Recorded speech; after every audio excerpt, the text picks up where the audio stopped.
बोलिए शनिदेव भगवान की जय। आज हम आपको शनिवार व्रत की कथा सुनाएंगे। आप सभी लोग कथा को सुनिएगा। एक समय स्वर्गलोक में सबसे बड़ा कौन के प्रश्न पर 9 ग्रहों में वाद विवाद हो गया। विवाद इतना ज़्यादा बढ़ गया कि परस्पर भयंकर युद्ध की स्थिति बन गई। निर्णय के लिए सभी देवता देवराज इंद्र के पास पहुँचे और बोले, हे देवराज, आपको निर्णय करना होगा कि हम में से कौन सबसे बड़ा है। देवताओं का प्रश्न सुनकर देवराज इंद्र उलझन में पड़ गए। इंद्र ने कहा, मैं इस प्रश्न का उत्तर देने में असमर्थ हूँ।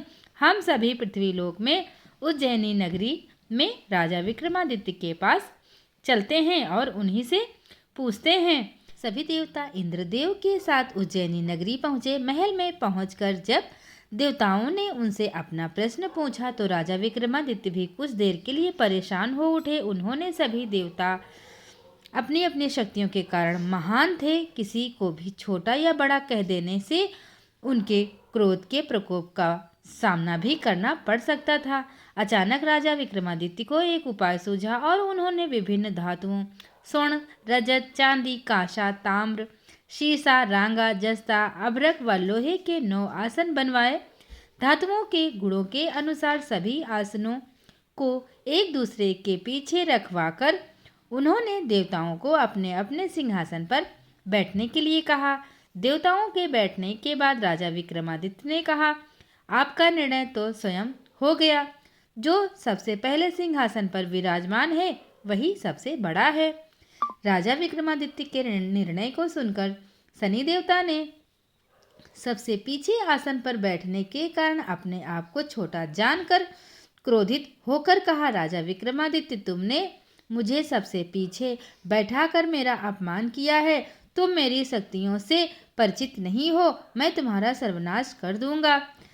शनि ने कहा, सूर्य एक राशि पर 1 महीने, चंद्रमा 2.25 दिन, मंगल 1.5 महीने, बुध और शुक्र 1 महीने, बृहस्पति 13 महीने रहते हैं, लेकिन मैं किसी राशि पर 7.5 वर्ष तक 7.5 बनकर रहता हूँ। बड़े बड़े देवताओं को मैंने अपने प्रकोप से पीड़ित किया है। राम को 7.5 के कारण ही वन में जाकर रहना पड़ा था और रावण को 7.5 के कारण ही युद्ध में मृत्यु का शिकार बनना पड़ा। राजा, अब तू भी मेरे प्रकोप से नहीं बच सकेगा। इसके बाद अन्य ग्रहों के देवता तो प्रसन्नता के साथ चले गए, परंतु शनिदेव बड़े क्रोध के साथ वहां से विदा हुए। राजा विक्रमादित्य पहले की तरह ही न्याय करते रहे। उनके राज्य में सभी स्त्री पुरुष बहुत आनंद से जीवन यापन कर रहे थे। कुछ दिन ऐसे ही बीत गए। उधर शनि देवता अपने अपमान को भूले नहीं थे। विक्रमादित्य से बदला लेने के लिए एक दिन शनि देव ने घोड़े के व्यापारी का रूप धारण किया और बहुत से घोड़ों के साथ उज्जैनी नगरी पहुंचे। राजा विक्रमादित्य ने राज्य में किसी घोड़े के व्यापारी के आने का समाचार सुना तो अपने अश्वपाल को कुछ घोड़े खरीदने के लिए भेजा। घोड़े बहुत कीमती थे। अश्वपाल ने जब वापस लौटकर इस संबंध में बताया तो राजा विक्रमादित्य ने स्वयं आकर एक सुंदर व शक्तिशाली घोड़े को पसंद किया।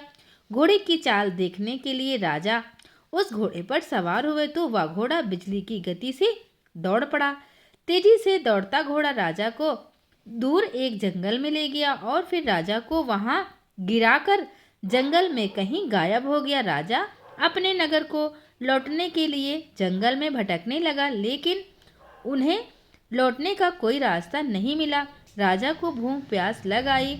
बहुत घूमने पर उसे एक चरवाहा मिला। राजा ने उससे पानी मांगा। पानी पीकर राजा ने उस चरवाहे को अपनी अंगूठी दे दी। फिर उससे रास्ता पूछकर वह जंगल से निकलकर पास के नगर में पहुंचा। राजा ने एक सेठ की दुकान पर बैठकर कुछ देर आराम किया। उस सेठ ने राजा से बातचीत की तो राजा ने उसे बताया कि मैं उज्जैनी नगरी से आया हूँ। राजा के कुछ देर दुकान पर बैठने से सेठ जी की बहुत बिक्री हुई। सेठ ने राजा को बहुत भाग्यवान समझा और खुश होकर उसे अपने घर भोजन के लिए ले गया। सेठ के घर में सोने का एक हार खूंटी पर लटका हुआ था। राजा को उस कमरे में छोड़कर सेठ कुछ देर के लिए बाहर चला गया। तभी एक आश्चर्यजनक घटना घटी। राजा कि देखते देखते सोने के उस हार को खूंटी निगल गई। सेठ ने कमरे में लौटकर हार को गायब देखा तो चोरी का संदेह राजा पर ही किया, क्योंकि उस कमरे में राजा ही अकेला बैठा था। सेठ ने अपने नौकरों से कहा कि इस परदेसी को रस्सियों से बांधकर नगर के राजा के पास ले चलो। राजा ने विक्रमादित्य से हार के बारे में पूछा तो उसने बताया कि उसके देखते ही देखते खूंटी ने हार को निगल लिया है। इस पर राजा ने क्रोधित होकर चोरी करने के अपराध में विक्रमादित्य के हाथ पांव काटने का आदेश दे दिया। राजा विक्रमादित्य के हाथ पांव काटकर उसे नगर की सड़क पर छोड़ दिया गया। कुछ दिन बाद एक तेली उसे उठाकर अपने घर ले गया और उसे अपने कोल्हू पर बैठा दिया। राजा आवाज देकर बैलों को हाँकता रहता। इस तरह तेली का बैल चलता रहा और राजा को भोजन मिलता रहा। शनि के प्रकोप की 7.5 पूरी होने पर वर्षा ऋतु प्रारंभ हुई। राजा विक्रमादित्य एक रात मेघ मल्हार गा रहा था कि तभी नगर के राजा की लड़की राजकुमारी मोहिनी रथ पर सवार उस तेली के घर के पास से गुजरी। उसने मेघ मल्हार सुना तो उसे बहुत अच्छा लगा और दासी को भेजकर गाने वाले को बुला लाने को कहा। दासी ने लौटकर राजकुमारी को अपंग राजा के बारे में सब कुछ बता दिया। राजकुमारी उसके मेघ मल्हार से बहुत मोहित हुई, अतः उसने सब कुछ जानकर भी अपंग राजा से विवाह करने का निश्चय कर लिया। राजकुमारी ने अपने माता पिता से जब यह बात कही तो वे हैरान रह गए। रानी ने मोहिनी को समझाया, बेटी तेरे भाग्य में तो किसी राजा की रानी होना लिखा है, फिर तो उस अपंग से विवाह करके अपने पांव पर कुल्हाड़ी क्यों मार रही है। राजकुमारी ने अपनी जिद नहीं छोड़ी। अपनी जिद पूरी कराने के लिए उसने भोजन करना छोड़ दिया और प्राण त्याग देने का निर्णय कर लिया। आखिर राजा रानी को विवश होकर अपंग विक्रमादित्य से राजकुमारी का विवाह करना पड़ा। विवाह के बाद राजा विक्रमादित्य और राजकुमारी तेली के घर में रहने लगे। उसी रात स्वप्न में शनिदेव ने राजा से कहा, राजा तुमने मेरा प्रकोप देख लिया, मैंने तुम्हें अपने अपमान का दंड दिया है। राजा ने शनिदेव से क्षमा करने को कहा और प्रार्थना की, हे शनिदेव आपने जितना दुख मुझे दिया है वह अन्य किसी और को न देना। शनिदेव ने कुछ सोचकर कहा, राजा मैं तुम्हारी प्रार्थना स्वीकार करता हूँ। जो कोई स्त्री पुरुष मेरी पूजा करेगा, शनिवार को व्रत करके मेरी व्रत कथा सुनेगा, उस पर मेरी अनुकंपा बनी रहेगी। प्रातःकाल राजा विक्रमादित्य की नींद खुली तो अपने हाथ पांव देखकर राजा को बहुत खुशी हुई। उसने मन ही मन शनिदेव को प्रणाम किया। राजकुमारी भी राजा के हाथ पांव सही सलामत देखकर आश्चर्य में डूब गई।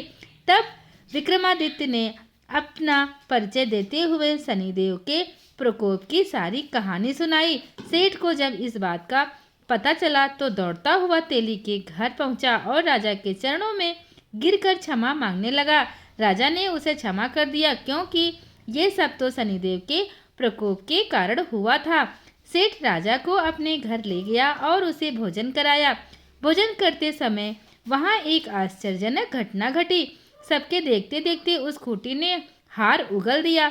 सेठ जी ने अपनी बेटी का विवाह भी राजा के साथ कर दिया और बहुत से स्वर्ण आभूषण धन आदि देकर राजा को विदा कर दिया।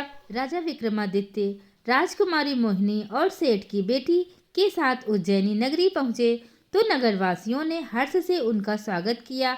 अगले दिन राजा विक्रमादित्य ने पूरे राज्य में घोषणा कराई कि शनिदेव सब देवों में सर्वश्रेष्ठ हैं। प्रत्येक स्त्री पुरुष शनिवार को उनका व्रत करें और व्रत कथा अवश्य सुने। राजा विक्रमादित्य की घोषणा से शनिदेव बहुत प्रसन्न हुए। शनिवार का व्रत करने से व्रत कथा सुनने के कारण सभी लोगों की मनोकामनाएं शनिदेव की अनुकंपा से पूरी होने लगी।